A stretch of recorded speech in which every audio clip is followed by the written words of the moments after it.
E aí, hoje a gente vai mergulhar numa ideia teológica bem radical, usando uma metáfora que todo mundo conhece, a de uma escola. Então se prepara para conhecer o que chamam de a pedagogia da substituição.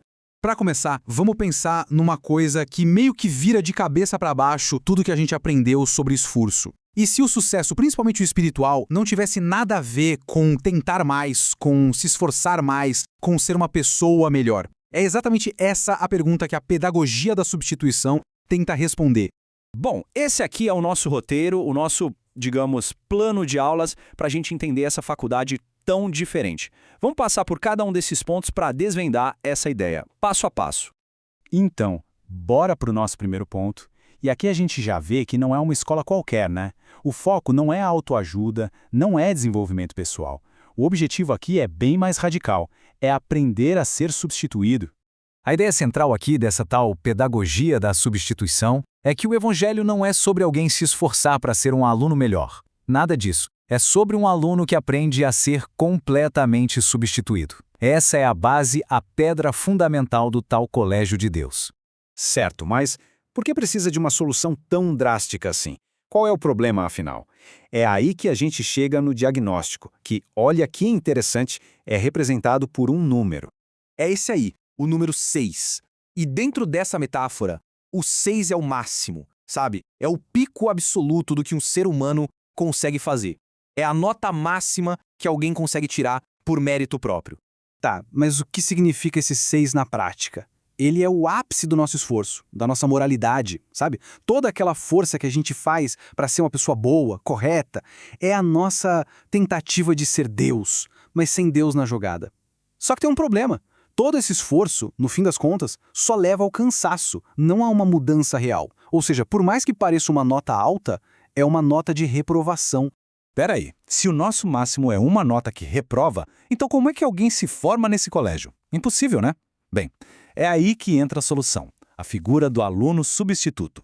E aqui, gente, tá o pulo do gato. Cristo não chega como um tutor para dar umas dicas de como passar na prova. Não é um cursinho preparatório. A proposta é, muito mais radical. Ele literalmente assume a nossa matrícula, senta na nossa carteira e faz o curso todo no nosso lugar. É substituição total, não ajuda.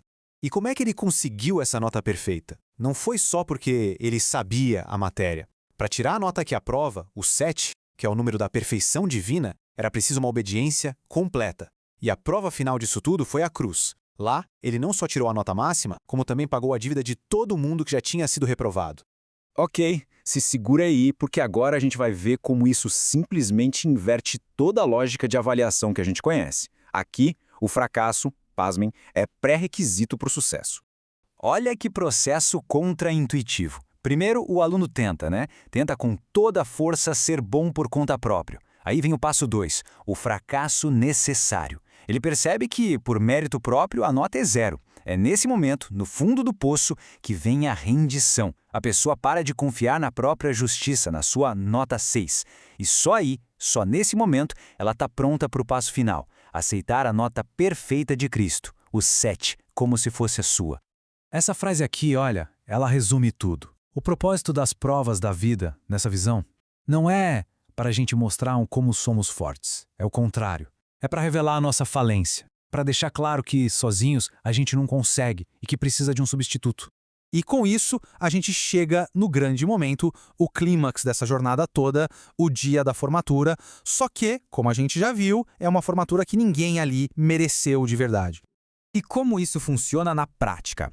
O mecanismo por trás dessa formatura tem um nome: justiça imputada. A ideia é a seguinte: no dia da avaliação final, Deus não vai pegar o histórico cheio de nota vermelha. Não. Ele vai olhar lá em cima, na capa, e vai ver o nome de Cristo. E aí, ele considera aquele histórico perfeito, como se fosse o seu. Simples assim.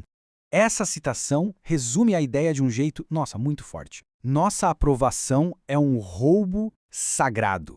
Pensa nisso. Ele pegou as nossas notas baixas, a nossa reprovação, e em troca nos deu o diploma de perfeição dele. Beleza, formatura recebida. E agora? O que acontece na vida de alguém que já está aprovado antes mesmo da vida começar de verdade?